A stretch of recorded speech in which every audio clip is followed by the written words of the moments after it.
Bihar board class channel पर आप सभी का हार्दिक स्वागत है। बच्चों, इस वीडियो में हम बिहार बोर्ड के यानी कि बीएसईबी के कक्षा 9वीं के गणित के अध्याय 5 यूक्लिड की ज्यामिति का परिचय की प्रश्नावली 5.1 के सभी प्रश्नों को हल करेंगे। तो वीडियो को पूरा अंत तक देखिएगा, जिससे आपको प्रश्नावली 5.1 के सभी प्रश्नों के हल आसानी से समझ में आ जाएंगे। बच्चों, अगर आप हमारे बिहार बोर्ड क्लास चैनल पर नए हैं और आपने अभी तक हमारा बिहार बोर्ड क्लास चैनल को सब्सक्राइब नहीं किया है, तो आप जल्दी से सब्सक्राइब बटन को दबाकर हमारे बिहार बोर्ड क्लास चैनल को सब्सक्राइब कर लीजिए और बेल आइकन को भी दबा दीजिए। इससे आपको क्या फ़ायदा होगा कि जब भी हमारे चैनल पे कोई भी नया वीडियो आएगा तो उसका नोटिफिकेशन सबसे पहले आपको मिलेगा, और जब भी आप यूट्यूब पर कोई वीडियो सर्च करेंगे तो हमारा बिहार बोर्ड के वीडियोज़ आपको सर्च में ऊपर नज़र आने लगेंगे। बच्चों, इस अध्याय के बाकी अन्य सभी वीडियोस को देखने के लिए आप कभी भी आई बटन पर क्लिक कर सकते हैं। आई बटन पर क्लिक करने से आपको इस अध्याय के सभी वीडियोस के लिंक मिल जाएंगे। प्रश्न 1, निम्नलिखित कथनों में से कौन से कथन सत्य हैं और कौन से कथन असत्य हैं? तो हमें कुछ कथन दिए हुए हैं नीचे, हमें उन कथनों में से देखना है कि कौन से कथन सत्य हैं और कौन से असत्य हैं। अपने उत्तरों के कारण दीजिए, हमें अपने उत्तर का कारण भी देना है। ठीक है, तो पहला कथन हमें क्या दिया हुआ है? पहला कथन दिया हुआ है एक बिंदु से होकर केवल एक ही रेखा खींची जा सकती है। ठीक है, तो देखते हैं, इसको हल करते हैं हम। सबसे पहले हमने एक बिंदु खींचा, अब इस बिंदु से जाने वाली एक रेखा खींची, इस बिंदु से जाने वाली दूसरी रेखा खींची, इस बिंदु से जाने वाली तीसरी रेखा खींची, इस बिंदु से जाने वाली चौथी रेखा खींची। ठीक है, तो इस तरह से हमने देखा कि इस एक बिंदु से होकर तो कई रेखाएं खींची जा सकती हैं, तो केवल एक ही रेखा खींची जा सकती है एक बिंदु से होकर, ये कथन क्या है? असत्य है। ठीक है, तो कथन सत्य कथन क्या होगा? एक बिंदु से होकर अनंत रेखाएं खींची जा सकती हैं, अनगिनत रेखाएं खींची जा सकती हैं। तो दिया हुआ कथन क्या है? असत्य है। ठीक है, यही हमारे इस प्रश्न के इस भाग का उत्तर है।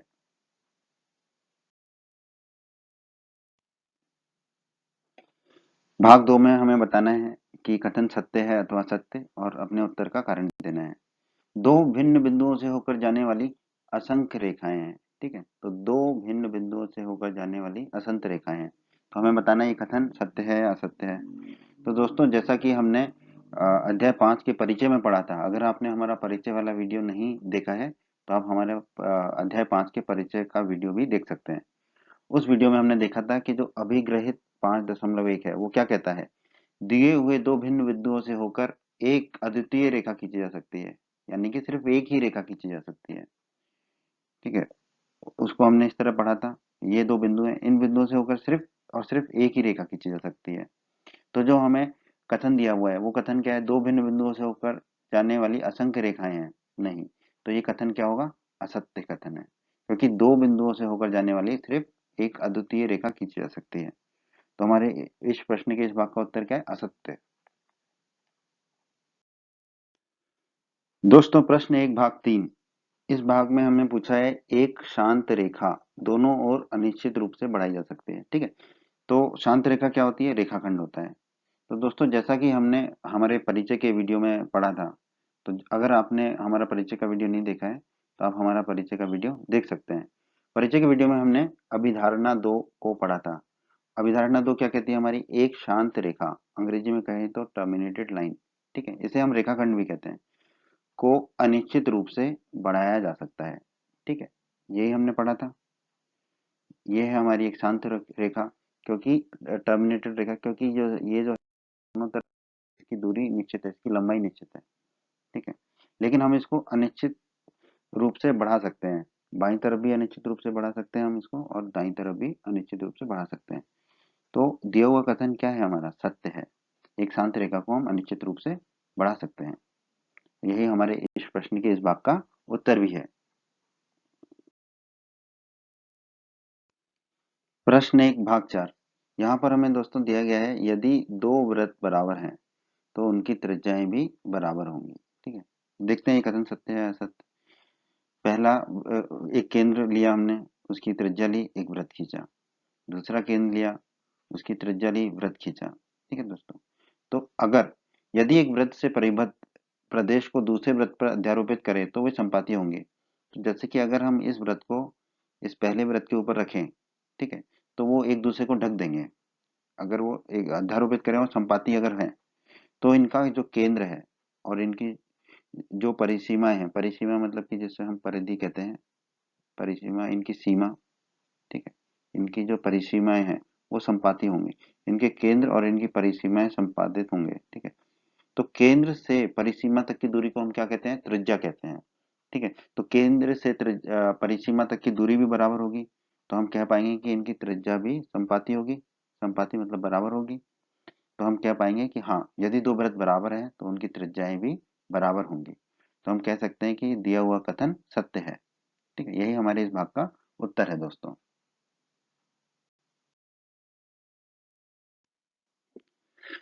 प्रश्न एक भाग 5, आखिरी भाग है इस प्रश्न का। आकृति 5.9 में यदि ए बी बराबर पी क्यू है, ए बी एक रेखा है, इससे पी क्यू के बराबर बताया गया है, और अगर पी क्यू बराबर एक्स वाई है, पी क्यू जो रेखा है वो एक्स वाई के बराबर है, तो ए बी बराबर एक्स वाई होगा। ये हमें बताना है कि सत्य है अथवा असत्य है, ठीक है। हम इसका हल करते हैं। यूक्लिड का प्रथम अभिग्रहित आपको याद होगा, जो कि हमने अध्याय 5 के परिचय में पढ़ा था। अगर आपने हमारे अध्याय 5 का परिचय का वीडियो नहीं देखा है तो उसे आप देख सकते हैं, उससे आपको और जानकारी मिलेगी। तो यूक्लिड का पहला अभिग्रहित क्या कहता है, वे वस्तुएं जो एक ही वस्तु के बराबर हो एक दूसरे के बराबर होती हैं। उसको हमने सिद्ध किया था। जैसे कि यहाँ पर अगर ए बी बराबर पी क्यू जैसे दिया हुआ है, और पी क्यू बराबर एक्स वाई दिया है, तो इसको मैंने लिख दिया एक्स वाई बराबर पी क्यू, ठीक है। तो अब यहाँ से देख सकते हैं कि ए बी भी पी क्यू के बराबर है और एक्स वाई भी पी क्यू के बराबर है। तो इससे हम क्या कह सकते हैं कि ए बी किसके बराबर होगा, एक्स वाई के। ए बी एक्स वाई के बराबर होगा। यही हमसे पूछा था कि ये कथन सत्य है या असत्य, तो ये कथन क्या है, सत्य है। तो यही हमारे इस प्रश्न के इस भाग का उत्तर है। उम्मीद करता हूँ दोस्तों आपको इस प्रश्न का हल समझ आया होगा। प्रश्न 2, निम्नलिखित पदों में से प्रत्येक की परिभाषा दीजिए। तो हमें यहाँ कुछ पद दिए, उनकी परिभाषा देनी है। क्या इनके लिए कुछ ऐसे पद हैं जिन्हें परिभाषित करने की आवश्यकता है, वे क्या हैं और आप उन्हें कैसे परिभाषित करेंगे, ठीक है। तो सबसे पहले जो हमें पद दिया है वो क्या दिया है, पहले भाग में समांतर रेखाएं, समानांतर रेखाएं कहते हैं या समांतर रेखाएं कहते हैं, ठीक है। तो इसकी परिभाषा देखते हैं क्या होगी। समांतर रेखाएं, इसकी परिभाषा होगी, वे दो रेखाएं समांतर रेखाएं कहलाती हैं जो एक दूसरे से कभी नहीं मिलती हैं और उनके बीच की दूरी सदैव समान रहती है, ठीक। इसको उदाहरण देख लेते हैं। जैसे कि ये एक रेखा है, एक और दूसरी रेखा, ठीक है। अगर ये दोनों रेखाएं एक दूसरे से कभी नहीं मिलेंगी और इनके बीच की जो दूरी है, वो जो बीच की दूरी है वो सदैव समान रहेगी, तो ये दोनों रेखाएं क्या कहलाएंगी, समांतर रेखाएं या समानांतर रेखाएं। तो यही परिभाषा है हमारी समांतर रेखाओं की। भाग 2 में हमें पद दिया गया लंब रेखाएं, ठीक है। तो हमें लंब रेखाओं को परिभाषित करना है, ठीक है। तो परिभाषा देखते हैं।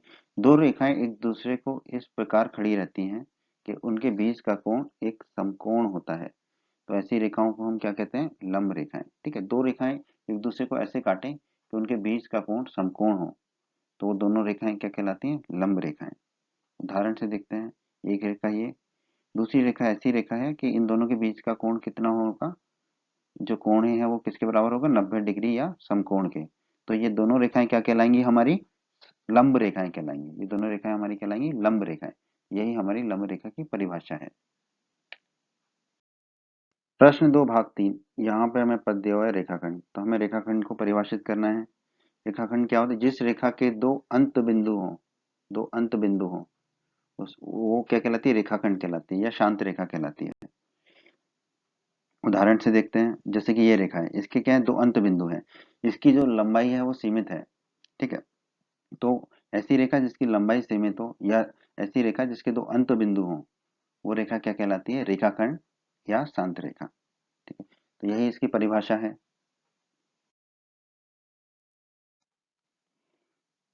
प्रश्न 2 भाग 4, भाग 4 में हमें दिया हुआ पद है वृत्त की त्रिज्या, तो हमें वृत्त की त्रिज्या की परिभाषा बतानी है, ठीक है। वृत्त की परिधि से वृत्त के केंद्र की दूरी को क्या कहते हैं, हम वृत्त की त्रिज्या कहते हैं। वृत्त की परिधि से वृत्त के केंद्र की दूरी को हम वृत्त की त्रिज्या कहते हैं। ये एक वृत्त है, ये इसका केंद्र है, इस केंद्र से इसकी परिधि की जो दूरी होगी वही क्या कहलाएगी, इस वृत्त की त्रिज्या, ठीक है। तो वृत्त के केंद्र से वृत्त की परिधि की दूरी क्या कहलाती है, वृत्त की त्रिज्या। प्रश्न 2 भाग 5 में पद दिया है हमें वर्ग। ठीक है, तो हमें वर्ग की परिभाषा बतानी है। ये ज्योमेट्री का है अध्याय, इसलिए ज्योमेट्री के हिसाब से ही बताएंगे। ये वर्ग वैसा नहीं होगा कि 2 का वर्ग 4 होता है। ठीक है तो वर्ग की परिभाषा बताएंगे। यदि किसी चतुर्भुज की चारों भुजाएं बराबर हो, ठीक, और चारों कोण जो हैं समकोण हो, तो उस चतुर्भुज को हम क्या कहते हैं? वर्ग। तो वर्ग एक ऐसा चतुर्भुज है जिसकी चारों भुजाओं की लंबाई बराबर है और चारों कोण उसके समकोण होते हैं। ठीक है, उदाहरण देख लेते हैं। ये हमारा एक चतुर्भुज है और इस चतुर्भुज की चारों भुजाएं बराबर है। ठीक है, चारों भुजाओं की लंबाई बराबर है और इस चतुर्भुज के चारों कोण क्या है? समकोण है। तो ये चतुर्भुज क्या कहलाएगा? हमारा वर्ग कहलाएगा। ठीक है, तो यही वर्ग की परिभाषा है दोस्तों। तो बहुत ही आसान प्रश्न था ये और उम्मीद करता हूँ कि इसका हल आपको समझ आया होगा। बच्चों, अगर आप हमारे बिहार बोर्ड क्लास चैनल पर नए हैं और आपने अभी तक हमारा बिहार बोर्ड क्लास चैनल को सब्सक्राइब नहीं किया है, तो आप जल्दी से सब्सक्राइब बटन को दबाकर हमारे बिहार बोर्ड क्लास चैनल को सब्सक्राइब कर लीजिए और बेल आइकन को भी दबा दीजिए। इससे आपको क्या फ़ायदा होगा कि जब भी हमारे चैनल पे कोई भी नया वीडियो आएगा तो उसका नोटिफिकेशन सबसे पहले आपको मिलेगा और जब भी आप यूट्यूब पर कोई वीडियो सर्च करेंगे तो हमारा बिहार बोर्ड के वीडियोज़ आपको सर्च में ऊपर नज़र आने लगेंगे। बच्चों, इस अध्याय के बाकी अन्य सभी वीडियोस को देखने के लिए आप कभी भी आई बटन पर क्लिक कर सकते हैं। आई बटन पर क्लिक करने से आपको इस अध्याय के सभी वीडियोस के लिंक मिल जाएंगे। प्रश्न 3, नीचे दिए हुए दो अभिधारणाओं पर विचार कीजिए। ठीक है, तो पहले तो हमें ये दो अभिधारणाएं दी हैं, इन पर हमें विचार करना है, इनको समझना है, उनको समझेंगे।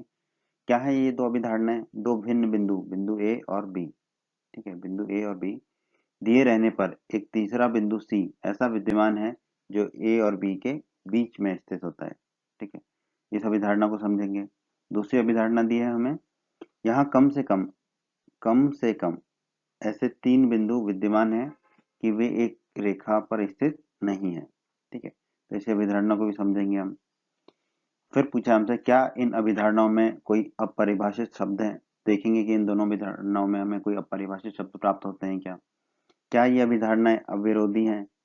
अविरोधी है मतलब क्या इन अभिधारणाओं को जो है हम असत्य साबित कर सकते हैं, सिद्ध कर सकते हैं क्या? अगर नहीं तो फिर ये अविरोधी होंगी। और फिर पूछा है, क्या ये यूक्लिड की अभिधारणाओं से प्राप्त होती हैं? दोस्तों, हमने यूक्लिड की अभिधारणाओं को हमारे परिचय में पढ़ा था, इस अध्याय 5 के परिचय में पढ़ा था। तो आपको अगर अभिधारणाओं के बारे में और जानकारी लेनी है तो अध्याय 5 का परिचय का वीडियो देख सकते हैं। ठीक है, स्पष्ट कीजिए। तो हम इस प्रश्न को हल करते हैं। तो सबसे पहले जो हमें अभिधारणा दी है उसको हम देखते हैं। दो भिन्न बिंदु ए और बी। ठीक है, तो ए बिंदु हो गया और ये हो गया दूसरा बिंदु बी। ठीक है, अब कह रहा है कि तीसरा बिंदु सी ऐसा है विद्यमान है जो ए और बी के बीच में स्थित है। तो ए और बी के बीच में एक बिंदु आ गया सी, तो ये हो सकता है, हाँ ये हो सकता है। तो ये अभिधारणा ठीक है। ठीक है, तो जो पहली अभिधारणा उसको हमने समझा कि कहना क्या चाहते हैं प्रश्न में। ठीक है, ए और बी के दो बिंदु हैं, ए और बी, और उनके बीच में कोई बिंदु सी हो सकता है। ठीक है, अब हम दूसरी अभिधारणा को देखते हैं। यहाँ कम से कम तीन बिंदु ऐसे विद्यमान हैं कि वे एक रेखा पर स्थित नहीं है। ठीक है, तो ये एक रेखा हो गई, इस रेखा पर पहला बिंदु ए, फिर ये दूसरा बिंदु बी। ठीक है, अब तीसरा बिंदु कहीं भी ले सकते हैं, हमने तीसरा बिंदु यहाँ ले लिया, तो ये रेखा पर स्थित है, नहीं है। तो ये हो गई हमारी अभिधारणा दूसरी। दूसरी अभिधारणा को हमने यहाँ पर परिभाषित कर दिया। ठीक है, दूसरी अभिधारणा में क्या कह रहे हैं कि कम तीन बिंदु विद्यमान है पर वो तीनों बिंदु एक ही रेखा पर नहीं है। ऐसा हो सकता है? बिल्कुल हो सकता है। हाँ, ये भी हो सकता है कि वो एक रेखा पर हो, पर हमेशा जरूरी नहीं कि एक रेखा पर हो। ठीक है, एक रेखा पर होना उनका जरूरी नहीं है। तो यही हमारी दूसरी अभिधारणा कहती है। प्रश्न 3 के दूसरे भाग में हमसे पूछा गया था, क्या इन अभिधारणाओं में कोई अपरिभाषित शब्द है क्या? ठीक है, तो इसको देखते हैं, क्या कोई अपरिभाषित शब्द है? तो देखिए, जो पहली अभिधारणा है उसमें हमें क्या दिया हुआ है? तो भिन्न बिंदु। तो क्या बिंदु की परिभाषा दी है हमें? बिंदु की परिभाषा दी है? नहीं दी। तो अपरिभाषित शब्द क्या हो गया? बिंदु। ठीक है, उसी तरह दूसरी अभिधारणा में आप देखेंगे एक रेखा, रेखा की परिभाषा दी है यहाँ पर? नहीं। तो दूसरा अपरिभाषित शब्द क्या हो गया हमारा? रेखा। ठीक है, तो ये हो गया हमारे इस भाग का उत्तर। फिर पूछा है, क्या ये अभिधारणाएं अविरोधी हैं? ठीक है, हमें बताना है क्या ये अभिधारणाएं अविरोधी हैं। अविरोधी है मतलब कि इनका इन अभिधारणाओं का विरोध किया जा सकता है क्या? नहीं किया जा सकता। क्यों? क्योंकि ये अभिधारणाएं सर्वथा सत्य हैं।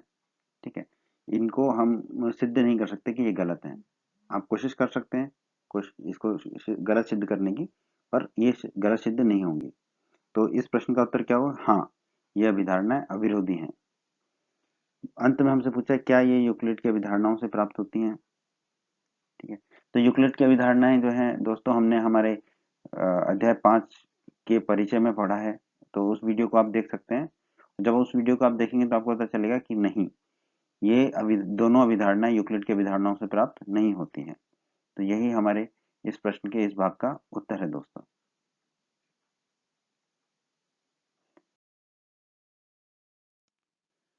प्रश्न 4, यदि दो बिंदुओं ए और बी के बीच एक बिंदु सी स्थित है कि AC बराबर BC है, तो सिद्ध कीजिए कि AC बराबर 1/2 AB है।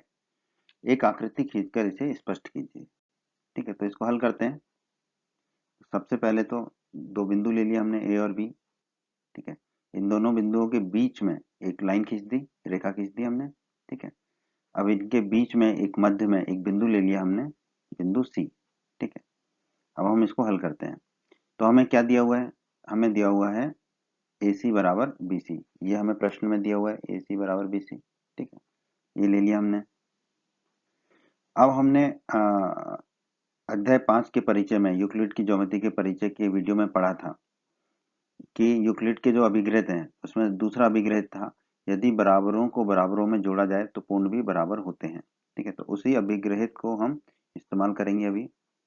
तो AC में भी हमने AC जोड़ दिया और BC में भी हमने AC जोड़ दिया। ठीक है, तो हमने यूक्लिड के दूसरे अभिग्रहित का यहाँ पर उपयोग किया। ठीक है, अब AC में AC जोड़ देंगे तो हमें क्या मिलेगा? 2AC। ठीक है, और BC और AC है ये। ठीक है, तो BC और AC को हमने क्या लिख दिया? AC धन BC। ये तो 2AC हो गया, AC धन AC। और BC धन AC को लिख दिया AC धन BC। अब आप आकृति में देखिए, AC धन BC ये किसके बराबर हो जा रहा है?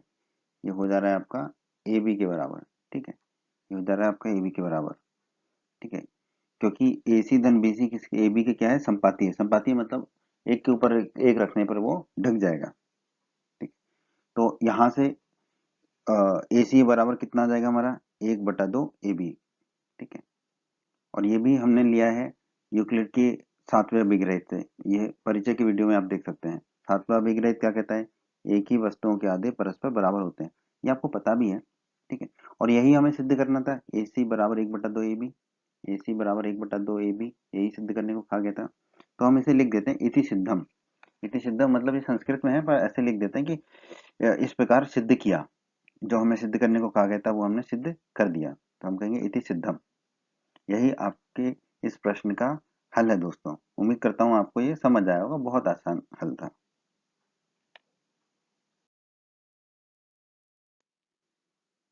प्रश्न 5 में दिया गया है कि प्रश्न 4 में सी रेखाखंड AB का एक मध्य बिंदु कहलाता है। तो सिद्ध कीजिए कि एक रेखाखंड का एक और केवल एक ही मध्य बिंदु होता है। ठीक है, तो हमें ये सिद्ध करना है कि एक रेखाखंड का केवल एक ही मध्य बिंदु होता है। तो मान क्या लेते हैं कि AB के दो मध्य बिंदु हैं, C और D। और हमें तो इसका उल्टा सिद्ध करना है, तो हम बिल्कुल इसका उल्टा ही सिद्ध करेंगे, जहां C और D अलग अलग बिंदु हैं। ठीक है, तो दो मध्य बिंदु मान लिए हमने AB के, C और D। दो बिंदु AB, एक रेखा खींच ली इन दोनों को मिलाने के लिए। एक बिंदु C लिया, दूसरा बिंदु D लिया। इन दोनों को हमने अभी अभी क्या माना है कि ये जो है मध्य बिंदु है AB के। ठीक है, अब प्रश्न 4 को जब हमने हल किया था, ठीक है, तो उसके अनुसार जो अगर C रेखाखंड AB का मध्य बिंदु है तो हमें क्या मिल रहा था? AC बराबर 1/2 AB। जो AC था वो AB का आधा मिल रहा था हमको, यही हमने सिद्ध भी किया था। उसी प्रश्न के हल के अनुसार, प्रश्न 4 के हल के अनुसार, यदि D जो है रेखाखंड AB का मध्य बिंदु है, D। ठीक है, तो AD बराबर क्या हो जाएगा मेरा? जो A से D तक की दूरी है वो किसके बराबर हो जाएगी? 1/2 AB। 1/2 AB के बराबर हो जाएगी। ठीक है, तो ये हमने अभी दो समीकरण निकाल लिए हैं। इस पहले समीकरण में हमें मिल रहा है AC बराबर 1/2 AB, और दूसरे समीकरण में मिल रहा है AD बराबर 1/2 AB।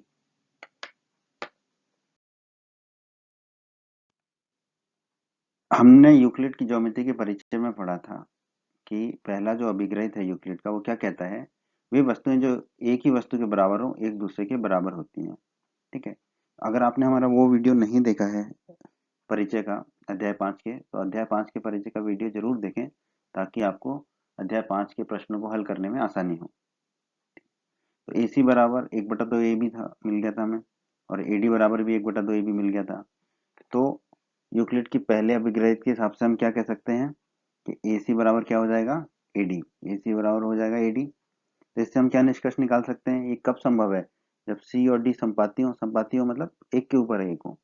अगर यही C है तो यही D भी है मेरा। ठीक है, C और D संपाती हो तो हम कह सकते हैं C बराबर D। ठीक है, तो जो हमने मान के चला था कि C और D अलग अलग बिंदु हैं, दो अलग अलग मध्य बिंदु हैं, वो गलत था। अब हम क्या कह सकते हैं, अंत में हम क्या कह सकते हैं, एक रेखाखंड का एक और केवल एक ही मध्य बिंदु होता है। यही हमें सिद्ध करना था, इति सिद्धम, तो हमने वो सिद्ध कर दिया। यही इस प्रश्न का हल है दोस्तों। उम्मीद करता हूँ आपको आसानी से समझ में आया होगा। प्रश्न 6, आकृति 5.10 में यदि AC बराबर BD है तो सिद्ध कीजिए कि AB बराबर CD होगा। ठीक है, आकृति दी हुई है हमें, यहाँ पे हमें दिया गया है कि AC जो है वो BD के बराबर है, और हमें सिद्ध करने को कहा गया है कि AB जो है वो CD के बराबर होगा। ठीक है, तो हम इसको हल करते हैं। तो सबसे पहले जो दिया गया है उसको लिख लेते हैं हम। क्या दिया गया है हमें, AC बराबर BD, ये प्रश्न में दिया गया है। ठीक है, इसको हमने मान लिया समीकरण 1। ठीक है, अब बिंदु बी जो है वो बिंदु ए और सी के बीच में स्थित है। बिंदु बी जो है हमारा ए और सी के बीच में स्थित है। ठीक है, तो हम क्या कह सकते हैं कि जो ए सी है, ए से लेके सी तक की लंबाई जो है ए सी, वो किसके बराबर होगी, ए बी धन बी सी के। ठीक है, तो हमने लिख दिया ए सी बराबर ए बी धन बी सी, इसको हमने मान लिया समीकरण 2। उसी तरह जो बिंदु सी है वो बिंदु बी और डी के बीच में स्थित है। बिंदु सी जो है बिंदु बी और बिंदु डी के बीच में स्थित है। ठीक है, तो हम क्या कह सकते हैं कि जो बी डी है, बी से लेके डी तक की दूरी है, वो किसके बराबर होगी हमारी, बी से लेके सी तक की दूरी और सी से लेके डी तक की दूरी, यानी कि बी सी धन सी डी। अब इसको हम मान लेंगे समीकरण 3। ठीक है, तो हमें 3 समीकरण मिल गए यहाँ पर। अब हम समीकरण 1 में समीकरण 2 और समीकरण 3 को प्रस्तावित करेंगे। ठीक है, तो समीकरण 1 में ए सी है और बी डी है, तो ए सी की जगह हम समीकरण 2 से लिख देंगे ए बी धन बी सी, और बी डी की जगह हम समीकरण 3 से लिख देंगे बी सी धन सी डी। ठीक है, तो समीकरण 1 लिखा हमने ए सी बराबर बी डी। अब ए सी की जगह हम लिख देंगे ए बी धन बी सी, और बी डी की जगह हम क्या लिख देंगे, बी सी धन सी डी, समीकरण 3 से।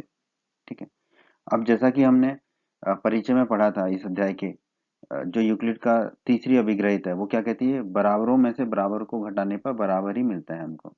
ठीक है, तो यहाँ पर हम जो है दोनों तरफ BC को घटा देंगे, दोनों तरफ BC को घटा देंगे, तो ये इस BC से ये BC चला जाएगा, दाईं तरफ वाले एक BC से ये दूसरा BC चला जाएगा, तो हमें क्या प्राप्त होगा, AB बराबर CD, AB बराबर CD हमें प्राप्त होगा।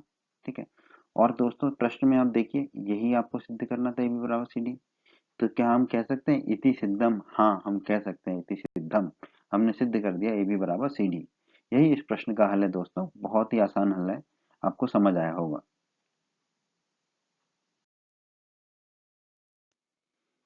प्रश्न 7, यूक्लिड की अभिग्रहितों की सूची में दिया हुआ अभिग्रहित 5 एक सर्वव्यापी सत्य क्यों माना जाता है। ध्यान दीजिए कि यह प्रश्न पांचवी अभिधारणा से संबंधित नहीं है, पांचवे अभिग्रहित से संबंधित है। ठीक है, तो ये ध्यान रखना है, हमें पता है। तो अभिग्रहित और अभिधारणाओं के बारे में दोस्तों आपने हमारे अध्याय 5 यूक्लिड की ज्योमेट्री के परिचय में पढ़ा है। अगर आपने हमारा वो वीडियो नहीं देखा है तो आप उस वीडियो को देखेंगे तो आपको अध्याय 5 के सभी प्रश्नों को हल करने में बहुत ही आसानी होगी। ठीक है, तो यूक्लिड का अभिग्रहित 5, पांचवा अभिग्रहित क्या कहता है, पूर्ण अपने भाग से बड़ा होता है। ठीक है, पूर्ण अपने भाग से बड़ा होता है, क्योंकि विश्व के किसी भी भाग में किसी भी वस्तु के लिए यह सत्य होता है, इसलिए इसे सर्वभौमिक या सर्वव्यापी सत्य माना जाता है। क्योंकि पूर्ण में से जो हिस्सा है तो वो हिस्सा हमेशा पूर्ण से छोटा ही होगा। इसका मतलब पूर्ण जो है इसका मतलब है पूर्ण जो है अपने भाग से, अपने जो भाग है उससे हमेशा बड़ा ही होगा, क्योंकि जो भाग होगा वो पूर्ण का एक हिस्सा होगा। ठीक है, तो हिस्सा जो है पूर्ण से हमेशा छोटा होगा, इसका मतलब पूर्ण जो है अपने हिस्से से या अपने भाग से हमेशा बड़ा होगा। इसलिए जो यूक्लिड का पांचवा अभिग्रहित है वो, उससे हम कहें सर्वभौमिक या सर्वव्यापी सत्य, मतलब कि सब जगह ही वो सत्य है, वो कहीं पे भी असत्य हो ही नहीं सकता है। ठीक है, तो यही इस प्रश्न का उत्तर है दोस्तों। बहुत ही आसान था, उम्मीद करता हूँ आपको समझ आया होगा।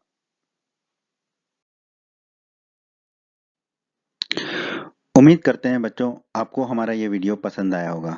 बच्चों, अगर आप बिहार बोर्ड क्लास चैनल पर नए हैं और आपने अभी तक हमारे चैनल को सब्सक्राइब नहीं किया है, तो सब्सक्राइब बटन को दबाकर जल्दी से चैनल को सब्सक्राइब कर लीजिए और बेल आइकन को भी दबा दीजिए। इससे आपको क्या फ़ायदा होगा, जब भी हमारे चैनल पर कोई भी नया वीडियो आएगा तो उसका नोटिफिकेशन सबसे पहले आपको मिलेगा। और जब भी आप यूट्यूब पर वीडियोज़ को सर्च करेंगे तो हमारे चैनल के वीडियोज़ आपको ऊपर नज़र आने लगेंगे। आप हमारे वीडियोस को अपने साथी छात्रों के साथ, दोस्तों के साथ व्हाट्सएप और फेसबुक पर अवश्य शेयर कीजिए, जिससे आपके दोस्तों को भी लाभ हो सके। आपको वीडियो पसंद आया है तो वीडियो को लाइक अवश्य करें और इस अध्याय के अन्य सभी वीडियोस को देखने के लिए आई बटन पर क्लिक करें। आई बटन पर क्लिक करने से आपको इस अध्याय के सभी वीडियोस के लिंक प्राप्त हो जाएंगे। धन्यवाद बच्चों।